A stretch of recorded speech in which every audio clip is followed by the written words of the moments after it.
salaamaaleykum gars yi maa ngi leen di bëggee. Aleykum salaam. tey jii dikkaat nañ ak Cherif Dramé pour ñi ko gën a xam ñu ngi ko gën a xam ci Black Loop mooy lan lu bu ñuul ñu ko xamul lu bu ñuul lu bu ñuul waaw ñi xamul Cherif Dramé c'est un combattant MMA qui vient du Sénégal et qui vit au Bénin en ce moment. Bénin là, wow. Wow. Qui vit au Bénin en ce moment et qui est, on va dire, le champion en titre en MMA fofu parce que ceinture une fois jota tek yépp bam fa nekké ba légui ken jëlu ko ci loxom té suñ borom mu ngi koy sutural avec le travail très dur qu'il mène derrière. Il est en train de faire des preuves. Et notre souhait le plus profond, moi, mon tayji, mu mëna jugé fofu dem ci yenen division yo xamné yo ëpp doolé pour ñëpp mën ko tek bëtt. Lolo waralon tay ñu invité ko pour mëna waxtaan ak mom. Mëna gën ko xam mom ci bopam, gëna xam MMA nan la nekké di doxé Bénin ak bu lool déssé ñu jéem waxtaan ci li nga xamné lan mo ñu mëna jëmal kanam par rapport ak sport bi ñuy def. Oui, en fait, salam alaikum. Alaikum salam wa rahmatullah. maa ngi leen di dellu ziyaare bu baax a baax. maa ngi représenté comme sama grand bi quoi. maa ngi tudd xaaral ma ñaanal. En fait, comme genre ni ko waxee rek xam nga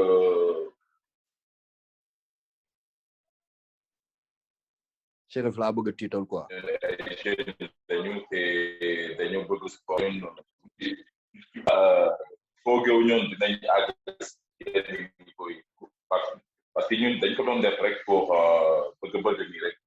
alors ñu def ko parce que luñ doon commencé depuis passage ñu xool si télé yi si film yi xam film yooyu yëpp dañu yóbbaale quoi donc après ñu commencé di ko pratiquer ndànk tey yàlla mooy toll si niveau ba man mun naa leen ne que dama commencé si boxe anglaise que boobu c'est vraiment gamin quoi boobu xale bu ndaw la woon léegi nag bàyyi di laa leen ni ndox lu xew da nga tiit boobu xale bu ndaw laa woon maa ngi amoon au moins ay 7 ans yooyu noonu ma commencé si boxe anglaise mais après xam nga passion bi muy ñëw ma dem découvrir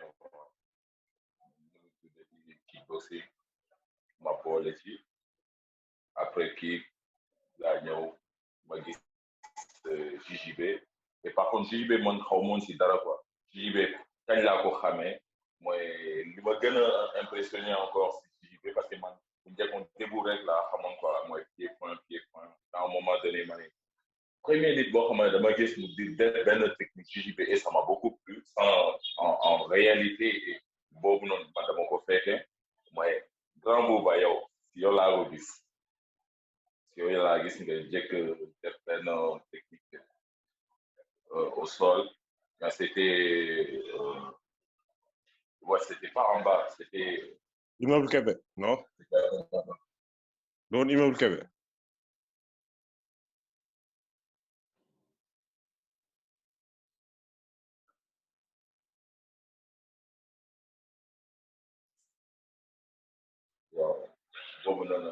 boobu noonu nga def après loolu laa ci commencé gis ma ne non pourquoi pas du ma boole JJB aussi ma commencé di ko jàng tey ma gis ñu commencé di ma proposer ma commencé premièrement dama commencé amateur MMA amateur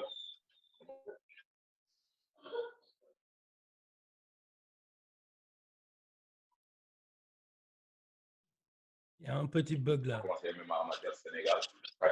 Ok.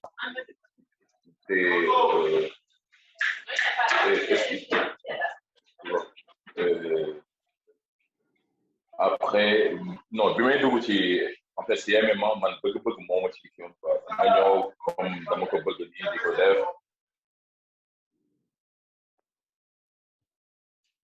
def ndànk xam du kenn xool moo ko ci après xam nga bu yàlla def ne tey ma génne Sénégal continuer li ma doon def moo commencé di si gis njëriñ aussi et voilà ba tey. Yow ça fait combien de temps yaa ngi def MMA en ce moment? MMA mun na ne léegi ça fait 5 ans. Ça fait maintenant 5 ans. Et faut que commencer Sénégal nga ko commencé balaa ngay génn Sénégal wala tu as commencé ça bi nga génne Sénégal ba pare?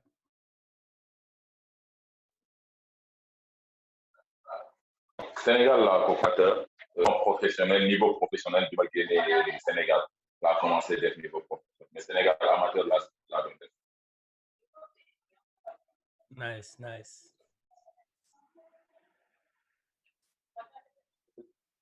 JP man am naa j'ai la vidéo du combat de Bouba et Chérif gars yi waxuñu la ko mais ñoom ñaar jot nañ combat de war nañ si wax tuuti de. Ah loolu muus loolu da ñu koy nettali nan la demee du ma laaj Chérif du ma laaj Bouba. non mais yooyu c'était au début de carrière Chérif instant yoo xam naa ne moo xam doon lu bëri si jiu-jitsu moo tax saa waay foofu la ko yóbbu quoi. saa waay da ko yóbbu si ndox mi. waaw. dafa ma yóbbu si teenam ba ne may loo xaw lii lan la woon. Et Chérif loolu en fait loolu bëgg naa sax ñu waxtaan si tuuti bon je vais te poser la question par après bëgg naa xam lan la si gars yi xalaat tamit tey jii nii koo xam ne nii pied-point la commencé pied-point nga mën ko et tu maîtrises ça et nga dajeeg benn requin bu mel ni Bouba boo xam ne ni peut-être mën nga ko dàq pied-point mais xam na benn domaine boo xamante ni yow li nga ci xam bëriwul tu vois. Et ça fait quoi en fait de changer changement de paradigme boobu noonu pendant que tu es en train de combattre pendant que en live quoi peut-être en sparring c'est un peu différent mais en live nga nekk combattre nii xam nga dajeeg loo xamante ni peut-être maîtriser woo ko trop quoi nan nga dundee loolu quoi. Oui mais en fait xam nga comme li ñu koy waxee rek dañoo ne lépp loo xamul bés boo ko xamee rek expérience la si yow quoi. benn avantage la si yow parce que man si pied-point foofu moo nekkoon sama fort et aussi en Bouba moom forum moom du requin sax anaconda la tu vois moom du requin moom anaconda. anaconda Madou.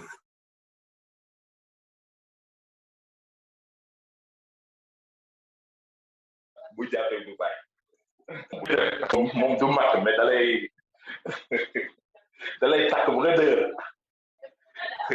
sa biir du damm mais ci biir mooy damm quoi tu vois.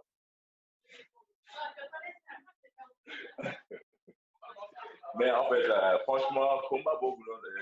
aussi man dama ci content quoi te ba tey xam nga parce que man au moins grand bi moom xam na dañoo nekkoon niveau boo xamante et en plus dañoo nekkoon même team ci même groupe lañ nekkoon di travailler pied-point et dafa mos a nekk sama grand bon xam nga toujours ça moo koy gis grand laa koy wax bon mënuma sax jaar si turam direct quoi toujours grand bu baax tu vois et si biir loolu bu ñu amee combat boobu man aussi même si comment dirais-je je suis un combattant am na loo xamante psychologiquement aussi maanaam combat boobu nekkul en fait man damay def combat parce que maa ngi xool dama génnoon ci cadre sportif ma jàpp encore que ci sama grand là am na yoo xam ne je pouvais même plus faire franchement man loolu xam naa ba tey quoi je pouvais même plus faire mënu ma ko def parce que bëgg naa combat mais mënu ma combat du question xam-xam bi nekkul woon xam-xam baa ngi foon mais même pour donner des bons coups de poing je pouvais même pas et jusqu'à là Chérif, juste pour rappeler rek pour dire vrai, moi j'étais pas ton adversaire lu tax maak yow ñu daje c'est que dañ dem ba ci biir sa adversaire désisté man sama adversaire désisté moo waral man ma yéeg sa catégorie pour maak yow ñu daje pour affaire bañ a fiasco mais en réalité maak yow waruñu woon daje ndax boo seetloo durant la même période maak yow bokk fi ñuy entraîner ñoo bokk lu ñuy def yëpp jusqu'à la dernière semaine ci la ñu xam ne maak yow la ñuy daje. Effectivement. Yeah. Si. Donc, parce que xam nga comme ni ko waxee bu ñoo daje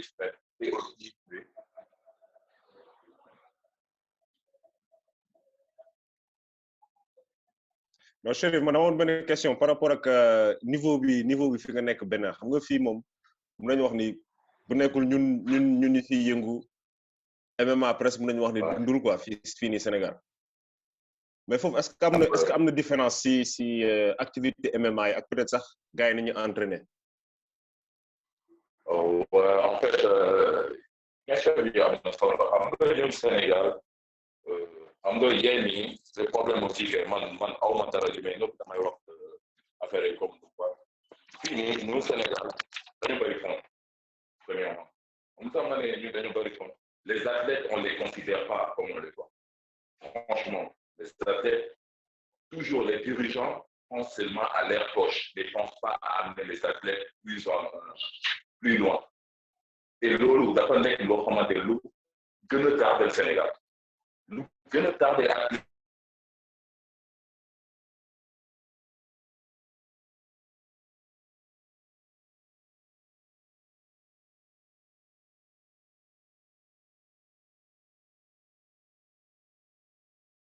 Il y a un petit bug là apparemment.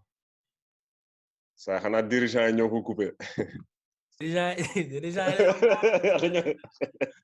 waaye bi nga nekk gis athlète am na xamante bu entraîné bu wàcce boo xamante dina la mën a wesh. Ça c'était un peu coupé en fait dafa daggoon tuuti quoi déggatuñ la woon nga ne léegi nga ne dirigeant yi lan. En fait dama ne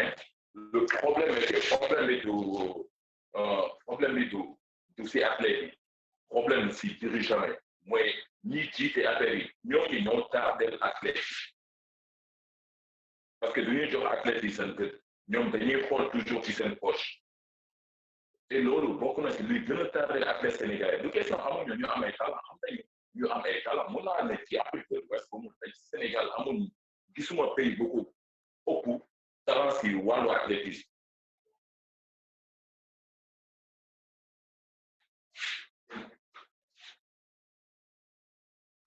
Est-ce que yéen may dégg? waaw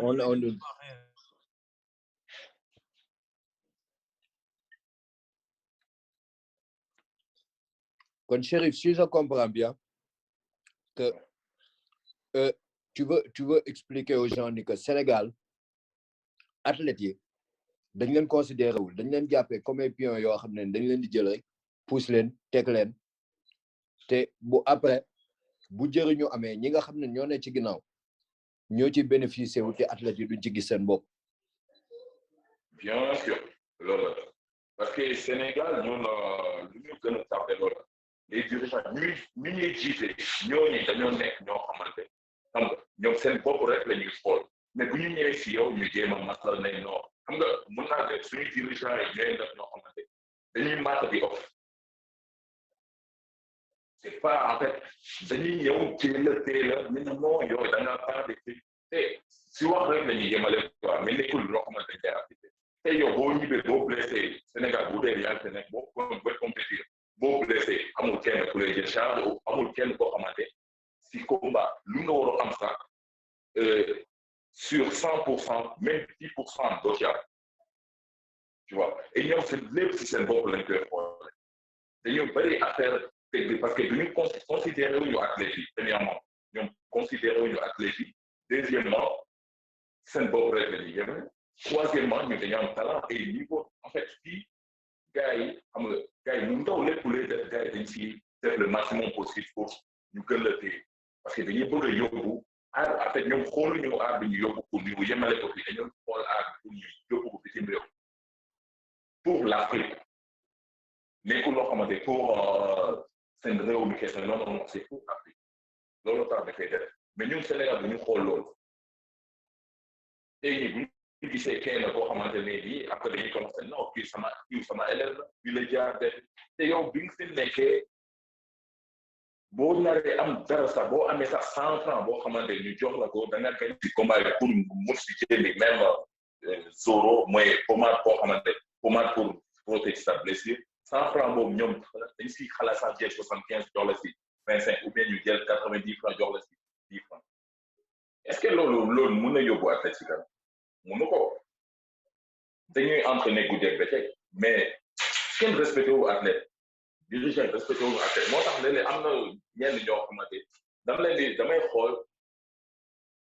di nga gis nit ki baax am benn talent mais boo xoolee au fond nit ki mooy découragé parce que xam ne lii ni talent bi sax yóbbu ko fenn ndax la du moom moo ko def dirigeant ñoo ko def mais ñooñu ñoo war a ut yenn contact yoo xamante dina mun a yóbbu athlète bi si kanam mais gars yi duñ ko xool duñu def yooyu gars yi duñu def yooyu. yeah mais loolu foog naa ne c'est un problème boo xam ne nekkul si comme tu as dit tu as bien mis le mot athlète dedans donc ça veut dire que du combattant yi kese ñooy am problème boobu c'est la même chose si football bi ci basket bi ñëpp ñoo nga xam ne ñoo ngi ci athlétisme exploitation dafa bëri suñu dëkk bi quoi mais tey jii nii benn lan mooy différence entre sénégalais bi ak bénin dirigeant sénégalais bi ak dirigeant béninois bi. yow ban organisation ngay combattre sax instant yi. bon en fait ñun xam nga fii lan moo leen ñoom PFC Benin Fighting Championship ñoom en fait c'est privé nekkul sax état mais c'est privé. Parce que man maa ngi entraîné sama team wax dëgg yàlla au moins chaque semaine sama team dafay def geste est-ce que comprend chaque semaine man sama team dafay def geste de truc comment dirais ñoom dafay def geste dañ may def la benn geste boo xamante au moins même su fekkee mënu ma fajal lépp au moins dina ma fajal dara tu vois même bu dee chaque semaine Timba dafay yëkkati tiens ça c'est pour ton transport de la semaine xam nga même fekkee bëriwul au moins geste boobu sax dina la may yow courage nga am looy def n'est-ce pas yow ban team Sénégal bu koy def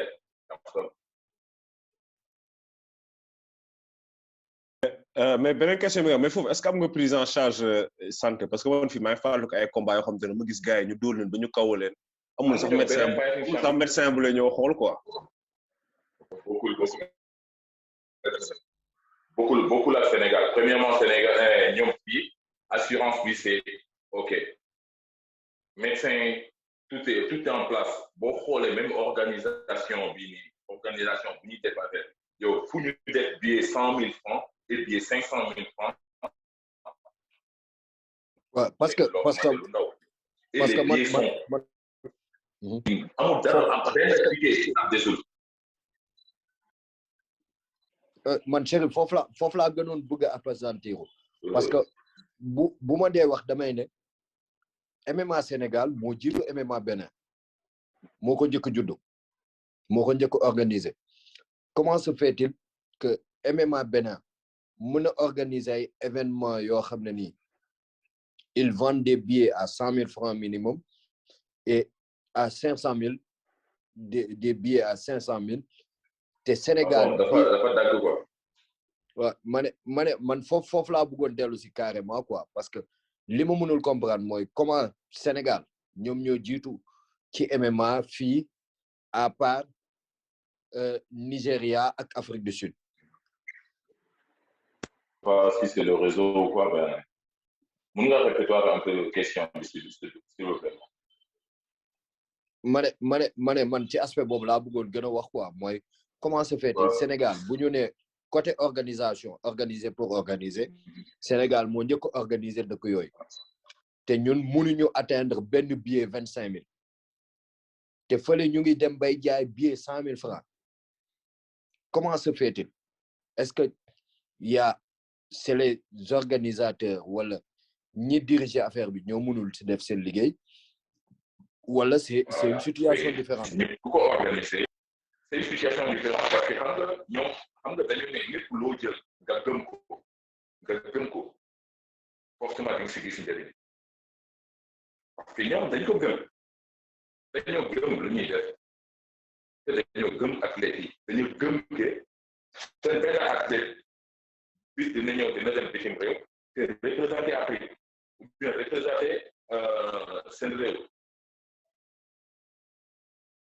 par exemple man tey xam naa sama team Sénégal xam naa tout mais tey su may dem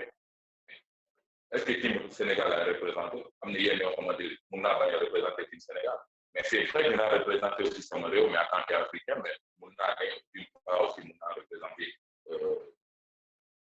seen team lay représenter. loolu laa la bëggoon wax sax doo dem tey jii nii ba nekk fayda bi nga nekk nga xam ne tey jii nii c'est vrai tu viens du Sénégal mais Bénin ngay entraîner Bénin ñoo lay jàppale et sa team Bénin la nekk tu vois et foofu la problème nekk parce que tey jii nii si le jour où Chérif va signer avec l'UFC commencer à s'entraîner avec di combattre à l'UFC inchallah te day ami you know gars yi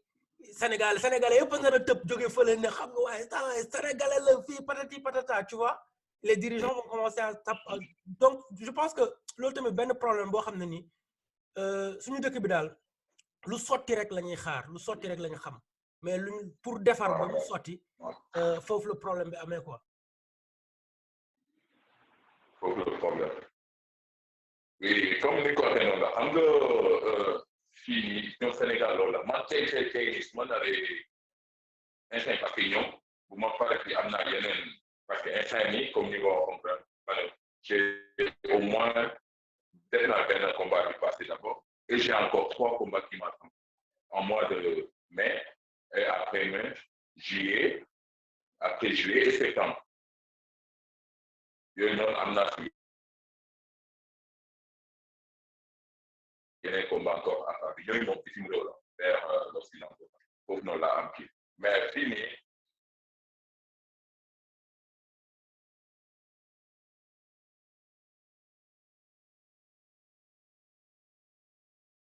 affaire bi moo ngi dagaat tuuti ah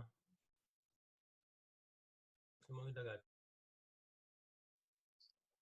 saa nga dafa mel ni connexion beneen bi mooy loolu la.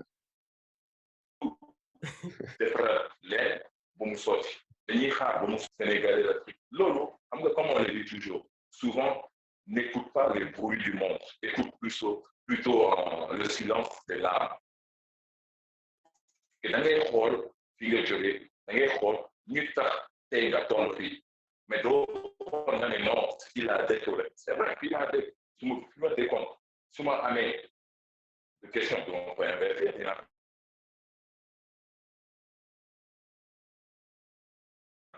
mais man fi ma nekk ñi tax ma nekk ma toll fi ma toll bi tey mais dinaa def le maximum possible pour ñoom tamit ñu kontaan ci man parce que su ma nekkoon Sénégal rek ma nekk gisuma benn dirigeant bu may yóbbu feneen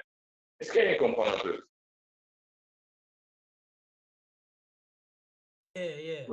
mais man Chérif man am naa benn question de pourquoi le Bénin comment ça se fait yow nga jógee fii dem Bénin di fa def MMA quoi lan moo la fa yóbbu naka nga nekk entrer ça en contact ak team boobu noonu nekk Bénin. En fait man comme ni nga ko waxee dama doon préparé dama ñëwoon quoi ñëwoon sax pour choc parce que j'ai ma famille aussi yooyu noonu dama ñëwoon toujours pour comprendre et dama waroon commencer liggéey avec quelqu'un de ma famille et tout bref ça c'est en équipe et tout parce que boobu Sénégal comme normalement yàgg fi continuer quoi dama doon continuer dem ailleurs léegi bi ma fa ñëwee comme en tant que sportif xaw ma dara si dëkk bi après ma xool ma tapé sur Google sur internet salle de MMA sur Bénin première salle bu ma génnee moom laa gis ci internet tout avec tous les renseignements complets mooy film bi ma nekk boobu kese laa gis après dama xool xaw ma sax fan la si GPS la en fait moo ma indiqué ba ko ma yegg ñëw taxaw di xool xool ma gis gars yi entraîné ma gis affaire yi vraiment et tout xam nga en tant que combattant et tout boo gisee gars yi entraîné am na mooy xoolee tout xam carrément que lii nga bëgg a def après ma laajte renseignement wax ñu ne ma ok tu peux venir tu as au moins une journée 2 jours gratuit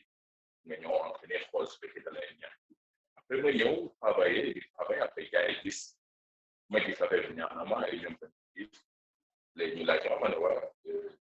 j'ai fait ça pendant pas mal d'années ici et dafa ne ko xam ne dama ko bëgg franchement bëgg naa dem ci kanam aussi si ça va après ñu ok c'est bon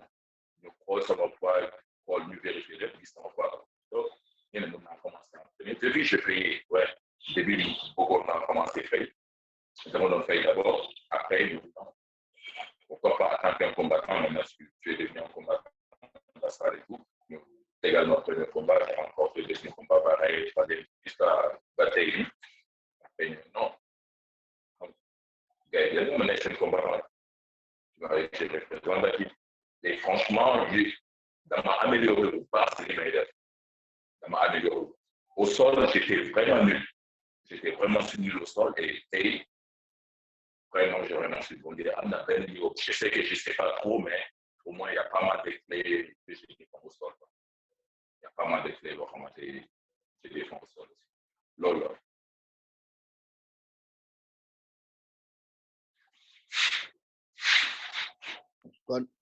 Si je comprends bien, toi, au début, tu étais allé au Bénin rejoindre ta famille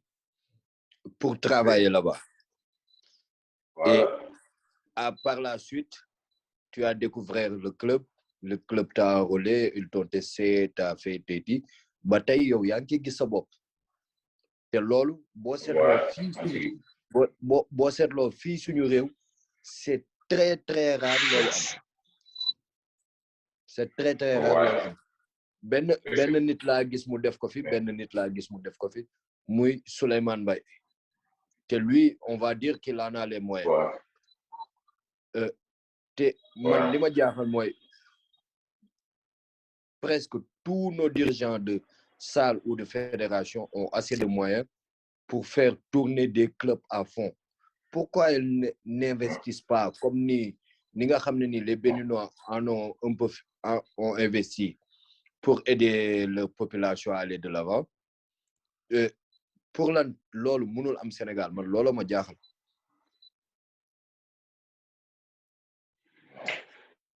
man xam nga li ma gën a neex fii nii et en plus le président du BFC le président du Bénin Fighting Championship et c'était un ancien combattant du MMA et il a fait presque partout Europe Thaïlande France Afrique du Sud tout moom presque wër na quoi dëgg yàlla xam na le combattant du Daj xam na le combattant du et loolu en fait yaakaar naa loolu aussi bokk na luy tax ñoom gën di avancer si loolu parce que xam nga dara boo koy def su fekkee jaaroo si rek mënoo gis important su fekkee da nga si jaar booba di nga am cawarte boo xamante lii nii di nga tax en fait di nga tax yow nga mun a pousse ñeneen ñi di ñëw ci suuf. et puis c'est comme si tey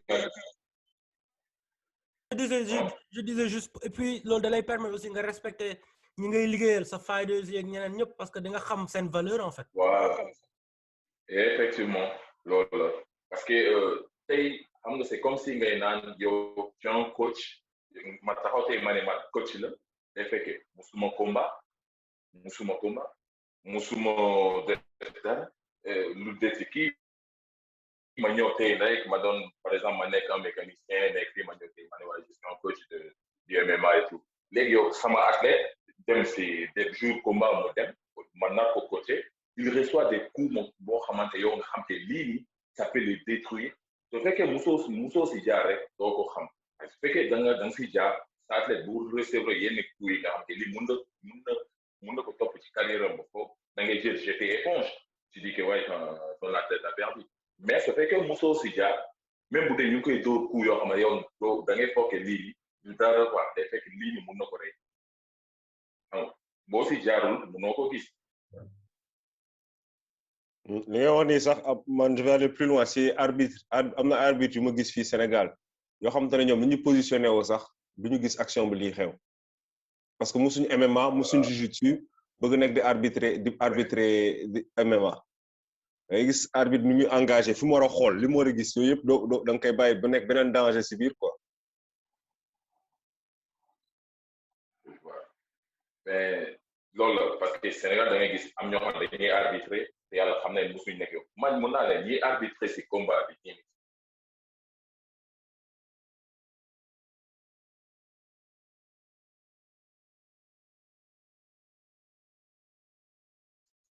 suñu professionnel ñoom dañoo ñëw dañoo ay combattant la ñu woon oui. dafa coupé woon en fait loolu rek la. Ouais, en fait boo gisee ñi arbitre woon sax que ce soit les arbitres de touche que ce soit arbitre central ñoo ñëpp ay combattant la ñu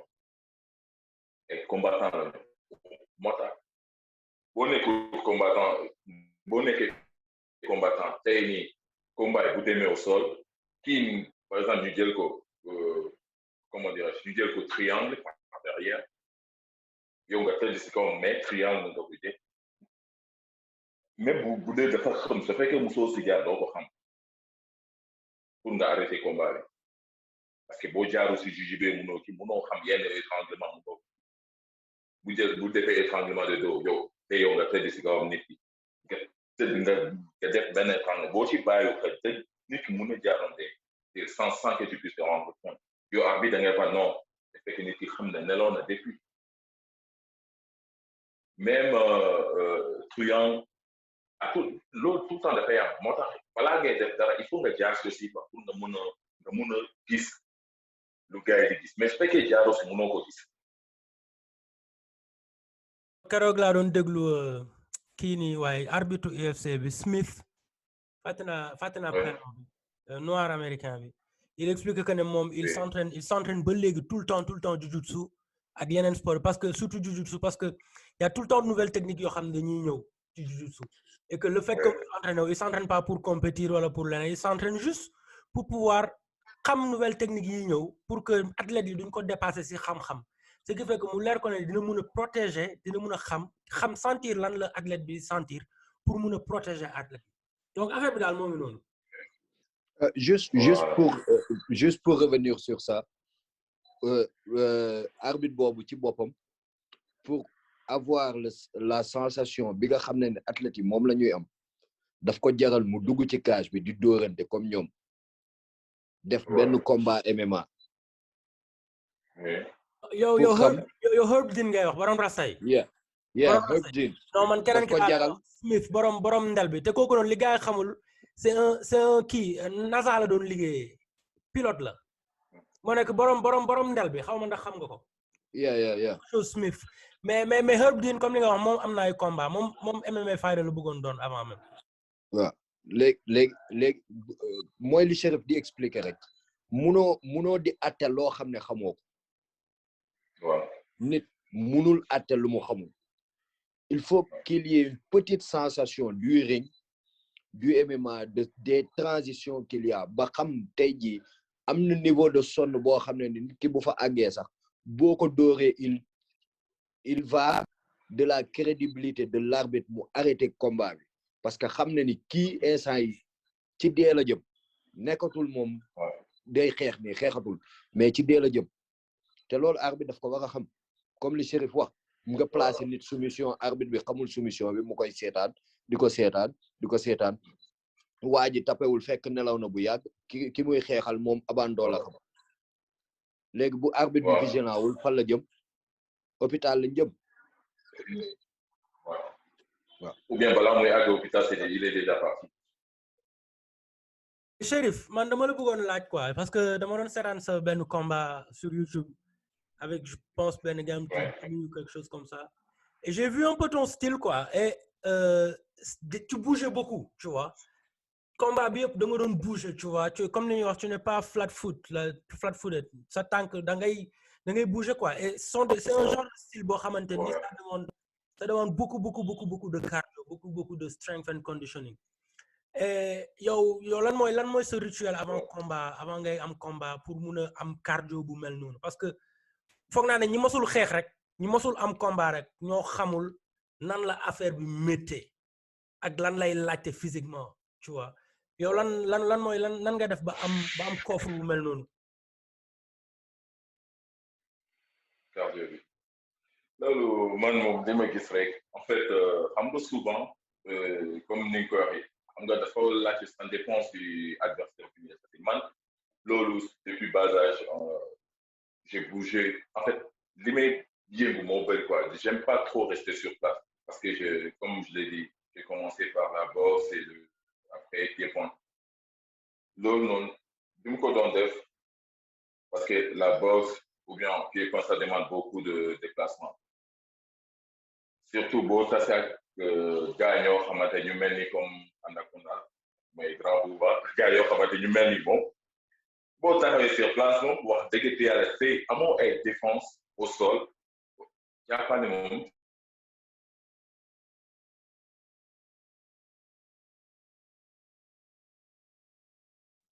Anaconda xanaa yaa jàpp waaji munoo ko def boobu noonu différent entre man ak moom parce que au combat là normalement waru moon combat parce que j'avais perdu beaucoup de poids et comme ni ko waxee rek premièrement ça demande beaucoup de cardio le sol aussi ça demande vraiment beaucoup de cardio parce que mun naa la ne déplacement yi ngay def dafa laaj cardio au sol cardio bu mu laaj moo ëpp 10 000 fois même que déplacement debout parce que am na ñoo xamante dañuy foog ne au sol c'est la force et par contre mais yow nan ngay travailler sa cardio en fait tu fais quel genre d'exercice tu fais quel genre de c'est fini tu sais am nga cardio dafa am différentes façons quoi c'est ok parce que premièrement am na ñoo xamante dañu am cardio si biir combat am ñoo xamante bu dee ay que ça soit sparring ñoom dañu am cardio mais am ñoo xamante physique nii amuñu cardio physiquement bi nii su fekkee dañuy entraîner di def mais man en tout cas je travaille beaucoup de physique et une salle de filles franchement ils te laissent pas respirer ñoom duñ la bàyyi mukk fi ngay noyé da ngay chaque fois dañ lay entraîner parce que moi aussi quand je prépare un combat je m'entraîne premièrement je me réveille à 4h du matin je m'entraîne 4h30 je m'entraîne jusqu'à 5h 5h30 ma ñibbi tëdd ba 9h30 ma yeew lekk tuuti ma demaat salle entraîner ba midi delluwaat midi 0 minute ma ñibbi sangu tëddaat encore reposer ba 17h30 18h ma demaat salle entraîner ba 21h ma doog parce que 3 fois mun naa la ne 3 fois par jour mais 3 fois par semaine lay entraîner 3 fois par jour. Nice. Mais le reste je m'entraîne 2 fois. loolu soo amee combat la et soo amul combat tu t'entraînes comment? Souvent mon combat en fait comme je suis un combattant je dois être prêt à tout moment parce qu'on peut m'appeler à tout moment on peut me dire un combat dans la semaine donc souvent mon combat su ma wàññee sama entraînement tout ça veut dire que je m'entraîne 2 fois par jour le matin et le soir. Nice kon buuba saa su ngeen dajewaatee beneen histoire lay doon de ah. non bu ma dajeeg sama grand. buuba retraité na. oui moom ndax sotti xam-xam yi xale yi rek. man gars yi ñu ngi naan dem naa retraite mais man ku ma entraîné 1 mois nii damay am dara de. oui mais instant mayo kenn rek laa la yéenal instant yi quoi. na bëre bi mokk rek. waaw man benn nit rek laa la yéenal ta adversaire français bi. oh boy kooku am na doole de. mais Chérif xanaa xamoon ne kooku après Bouba ñetti kaw la enchaîné woon man maa ngi ko doon topp quoi après Bouba ñetti nit la. waaw si seetaan naa ko même si RMC Sport. Bouba non mais kan lay wax noonu moo ne ki nga dajaloon ci kii bi noonu ci stade basket bi. yeah pour dire vrai waa ji moom après chaque combat il m'écrivait en inbox quoi pour me dire moi pourquoi j'étais pas mis KO moom loolu daf ko jaaxaloon quoi. Non, j'ai fait en ligne en direct quoi avec interview. moom loolu daf ko jaaxaloon le fait ni que moom kawuma ma abandonné combat bi moom loolu daf ko jaaxal ma ne ko man je m'étais pas préparé yow nga am niveau bi si c'était le cas man j'aurais travaillé 10 fois plus dur que ça parce que je faisais juste benn séance par jour benn séance laa doon def parce que man au début on m'a dit que le gars c'est un gars qui est un amateur qui a 4 combats. Donc, je me disais que c'est... Alors que le gars, il avait 14 combats et il s'entraînait dans un club de ouf. Ouais. Son club est numéro 1 en France. Ouais. À part lui, c'est le club de Macho, le vieux Macho, là. Je sais pas, j'ai oublié. C'est le gars, le club, mon adversaire passé, là, Jimmy Tibet. Donc, Ok. c'est leur club, moi, deuxième club en France.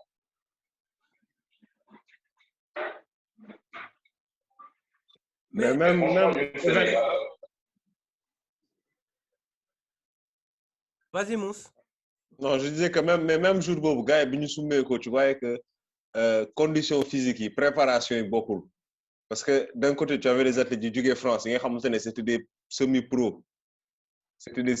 wala sax ay pro nga xamante ne ils faisaient ça à temps plein ak fii nga xamante ne malgré tous les problèmes yi Chérif doon wax sànq par rapport ak nga nekk def MMA fii Sénégal malgré tous ces problèmes sénégalais ils ont quand même monté sur le ring pour combattre ak ñoo xamante ne c'était des semi-pro quoi mais encore une fois c'est la faute de nos dirigeants qui ne mettent pas dans les bonnes conditions pour que ñu mun rivaliser ak yeneen dëkk yi mais vraiment jour boobu les Sénégalais n'ont pas démérité quoi. Il y a un anthropologue qui a écrit un livre sur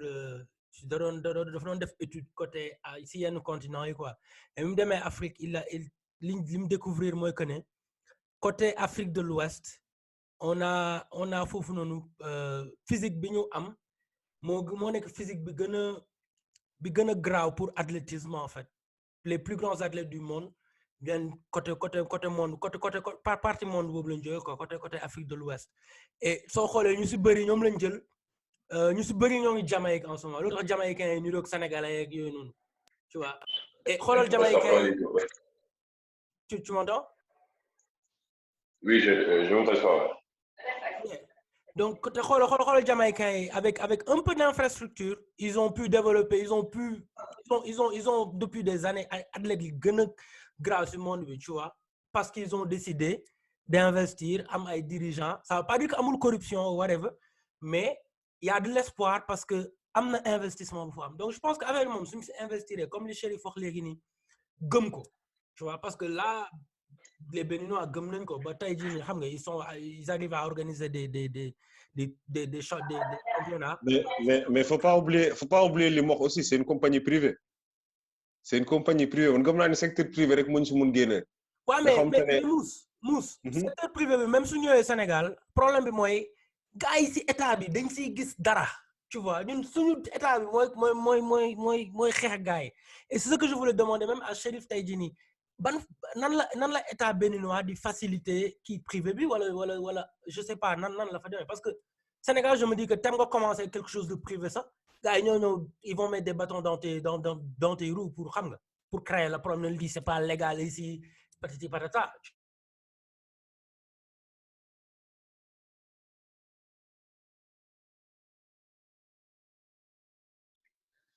Chérif daa mel ni ku planté wu de. waaw dafa mel ni ku planté wu kañ mais xam naa dina duggaat léegi nii mais Bouba yow loo xalaat ci loolu. foog naa ni Sénégal politique bi fiy dox moo xaw a doy waar quoi parce que ñoom lépp lu ñuy def mooy ñi ci kaw ñoom foog ñu gis ci seen bopp pour mën la dimbali nga dem déjà te loolu pour man loolu moo nekkul yoon déjà le secteur privé s'il décide d'investir dans quelque chose c'est pas à l'État de nous mettre des bâtons dans les roues. Voilà. Parce que le secteur privé bu ñëw fii di investir muy man muy yow wala muy Chérif wala muy keneen ak keneen bëgg investir li état bi war a def mooy faciliter ko la chose ba pare expliquer ko tamit am na lu mu warloo par rapport ak ñoom parce que y a des impôts à payer il y a des taxes à payer te loolu foog naa ni loolu mooy doxal dëkk mais bu nekkee ñi gars yi duñu la ko faciliter ba pare yow nga teg sa entreprise ñu bëgg moitié entreprise bi ñoom ñu moom ko wala recette yu muy jur ñoom genn wàll bi su boobaa loolu du dox il faut tamit suñu état mën a dimbali gars yi libéraliser leen ba ñu mën demal seen bopp ba ku jël décision def xaalisam ñu xam ne xaalisam la nañu xam ne xaalis bi xaalis bu set la mais xaalisam la te ñu bañoo damm ay tànkam parce que gis nañ fi Sénégalais yu bëri yu ñëw investir fii mais fu ñu mujj mooy bàyyiwaat tëj seen entreprise delluwaat fu ñu jógee.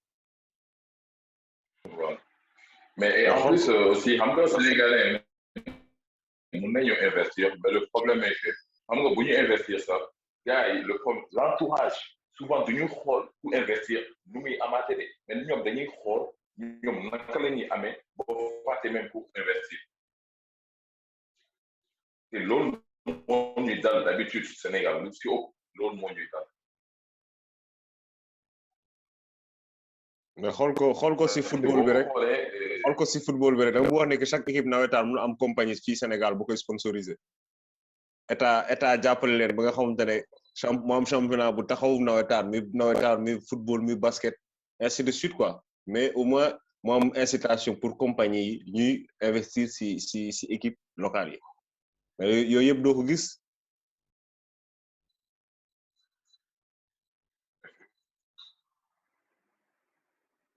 yooyu yëpp da ci bokk mais le problème est que ñun Sénégal en fait souvent dañuy naan lépp état bi moo koy def lépp état te am na yenn yoo xamante yenn affaire yoo xamante du état bi moo koy def am na yenn affaire yoo xamante tamit du état bi moo koy def mais ñun xam nga chaque dafa am proverbe boo xam buy naan je sais pas comment le dire mais ñun suñu problème tey dinañ la gis nga investir yow yaay investir pour jéem a avancer réew mais am gars yi ñuy naan non kii maa ma jéem a profiter lekk après dafay wax kii léegi mu dem dëkku fi même su fekkee Sénégalais la sax dañ naan kii Sénégalais la mais dëkku fi ñu ma profiter lekk est-ce que loolu noonu dëkk bi dina avancer loolu gars yi mënuñu avancer même fekkee sa xaalis nga ciy dugal boo paree yow nit ki keneen ñëw bëgg ci dugal kooku bu indi xaalis pour mu dugal ko yow mi nekk kooku di lay jàppale pour yow nga am mais yow ngay ñaan toujours pour moom mu daanu te moom bu daanu yow koy amaate entourage bi aussi dafa am solo entourage bi suñu entourage yi gars yi di investir souvent buy xoolee ci entourage bi si boppam ñoom ñoo koy njëkk daale. loolu moom mën a fekk comprendre ngeen ma ko dégg. loolu moom yàgg na suñu dëkk yi quoi comme li nga wax rek entourage ñoo lay rey quoi. voilà non parce que man loolu gis naa ko aussi parce que. ma ne lan nga foog ni moo mun tax tey ji MMA Sénégal war a mën a changer. waaw man gis MMA Sénégal.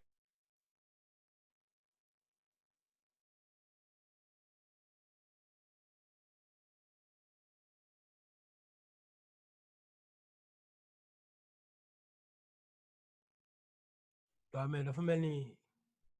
affaire bi benn seen kii bi. saa yi daa mel ni ku kii de. connexion beneen bi daa daw quoi. man xam nga lan laa ko bëgg a laaj. mystiquement quoi mystiquement xam nga beneen dañoo am réputation. dama bëgg xam mystiquement Sénégal wala beneen xam nga.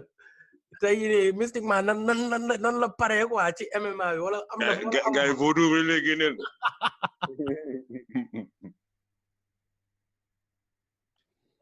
xam naa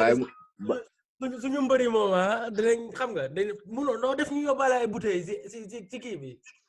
bàyyi ba mu dellu si ñu laaj ko loolu non dama lay bàyyi nga laaj ko ay totet mi lay génneel jaay la Vodou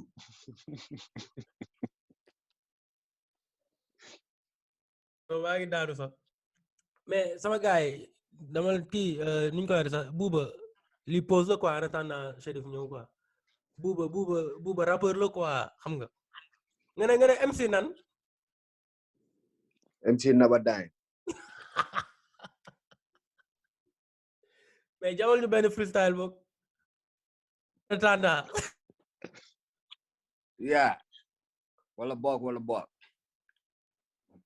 bu daa nit ku nekk danga koy yekkal ndabam ci benn andam mu toppatoo ko bañ mu xajam ba mu jël ko jox ko xajam wax ci andam ndaxam jën bu génnoon ndoxam dana doxam yaa taap man single bi kay lay génn instant ni moo ngi niñ koy def sax ñàngal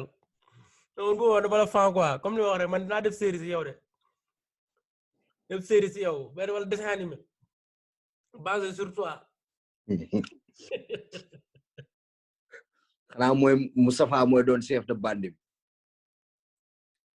Moustapha ba léegi am naa kiyam nuñ koy def sax am naa profil am li may wax ne da nga teg ne mooy kaf dama am profil ba pare dama am sama ay personnage bind naa kii bi saa yu yónnee affaire bi Moustapha moo nekk gaayu mystérieux yooyu nga xam ne doo xam nga doo xam lu ñuy xalaat doo xam lu ñuy def waaw genre gars yooyu noonu nga xam ne ñoom ñooy entraîné moom mooy doon maître bi quoi. yow xam nga ko yow tu le connais.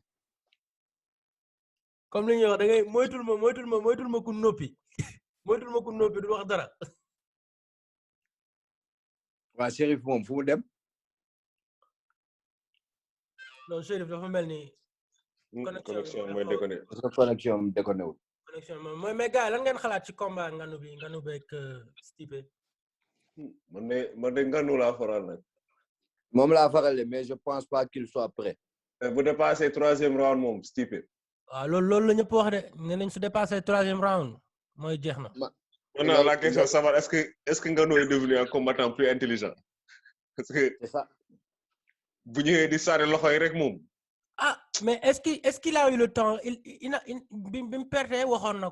ko que ne il est devenu plus intelligent mais ba léegi wanaguñu en tout cas. li tax ñu mun a xalaat parce que kum dajale yow balaa minute bi di jeex mu combat bi jeex. xam nga pour man Ngannou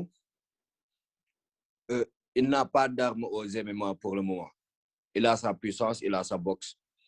mais ba léegi woneegul technicité ci wàllum bëre ci wàllum sol bu tax ñu ne kii il est réellement dangereux pour les poids lourds. mais dafa mel ni da ko soxlawul en fait parce que saa waay bu connecté. non xam nga man gëm naa ni Stipe da koy jéem a kaw. non xam nga lu tax man gëm naa ni Stipe yi waaye essayer de le mettre kaw. mais loolu ça risque d'être dangereux pour Stipe hein. ah mais c'est la plus belle victoire de kaw Ngannou. plus belle victoire yee kaw ku mu gagné woo pare. décision xam nga est-ce que xam nga lu tax ma waxee noonu. mooy le gars même dans ses entraînements tu le vois jamais essayer de lutter de travailler sa lutte ou bien son sol. Lui sa stratégie c'est stand up. te foog naa ne foofu bu ko nit ñi xamee après ça devient autre chose pour lui parce que bu nekkee Stipe ñëpp xam nañ ni nuñ koy xatee bërekat la. avant de cogner c'est un lutteur kon Chérif moomay bind de nee na je sais pas pourquoi ça a coupé xaaral ma génn xool. est-ce que laaju ko mot de passe bi xaaral ma laaj ko. bon Chérif bàyyi ba reetaan quoi balaa mu la koy laaj non xaaral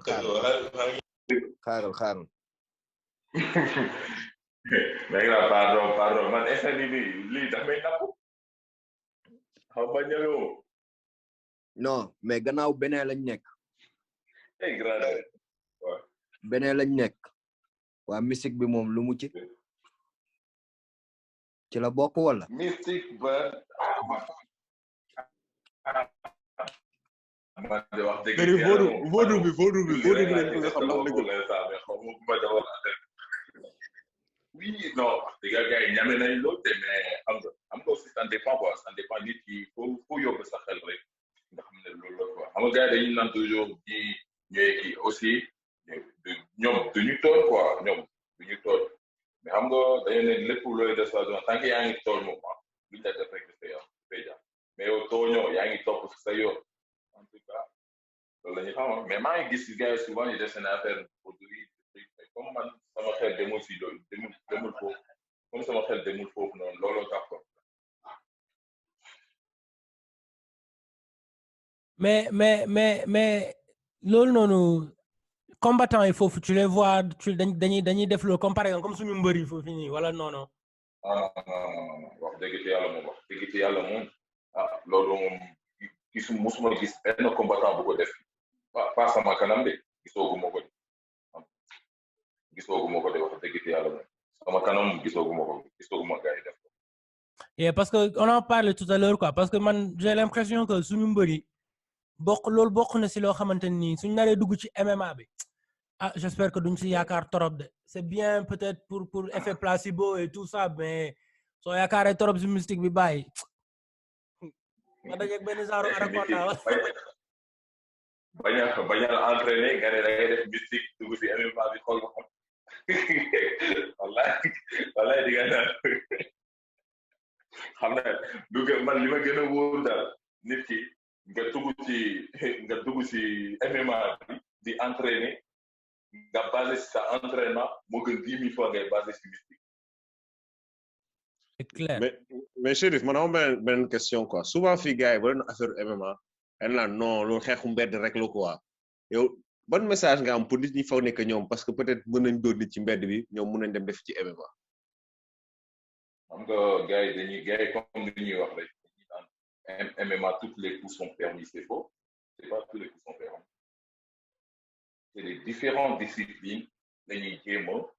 moom la ñu boole foofu nag xam nga gars yi dañuy naan xeexu mbedd parce que ils ne connaissent pas xam nga dañu ne ku xamul nag boo ko nee lii da lay naan déedéet da lay naan non lii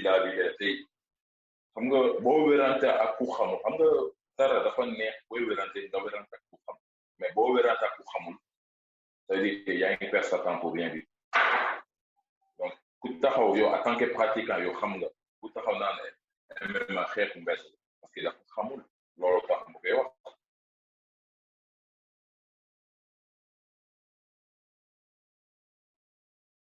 loolu moom foog naa ne leer na quoi c'est parfait tu as parfaitement raison quoi. ku xamul moom wax ak moom perte temps la quoi. voilà. man loolu laa gis na mais grand yaa ba tey yow da nga nekk anaconda grand yéen man grand bi ñeme ma ko de. bu waa jarul sax ñeme. wóorul anaconda baa ngi noonu ci suuf di nëbatu mu ngi noonu chaque jour mu damm.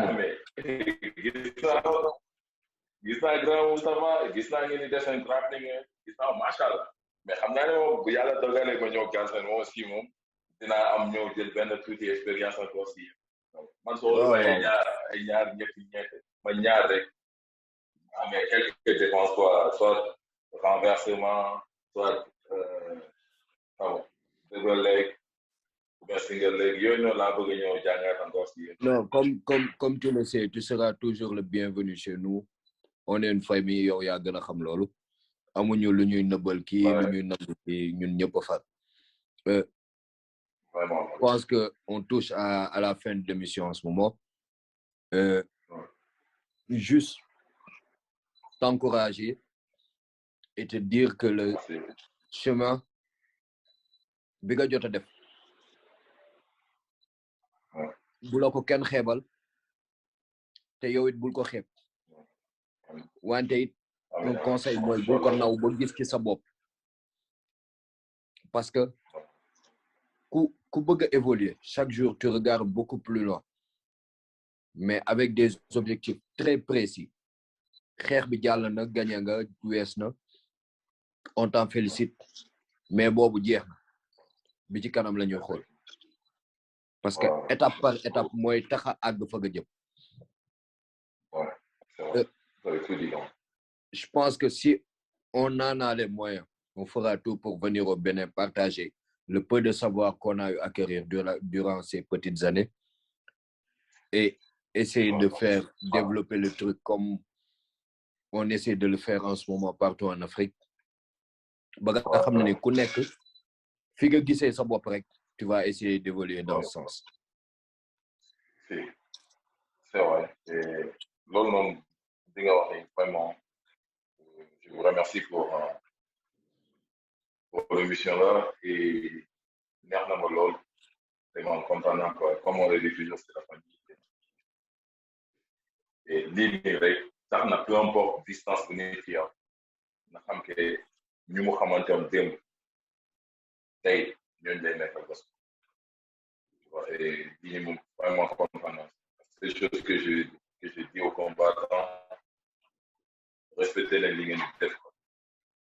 du combattant rek tous les athlètes nit ki booy def dara nga gëm ko dis-toi toujours que le meilleur reste avec vise plus loin que l'on peut imaginer parce que vaut mieux d'être un champion qui est en bas qui cherche à atteindre le sommet que de dire que moi je suis un champion ça ne marche pas mais toujours que man damay jàng dama bëgg a dem si kanam te incha allah dinañ gën a yokk nañu gëm rek la ñuy def quoi boo gëmee li ngay def wax dëgg di si gis njëriñ et on fera le maximum possible pour aller en avant. Inch'Allah. En tout cas, merci beaucoup de Cherif encore et comme ni ko Bou waxee rek on t'encourage pour le reste et voilà comme see you at the top. Yeah. Merci.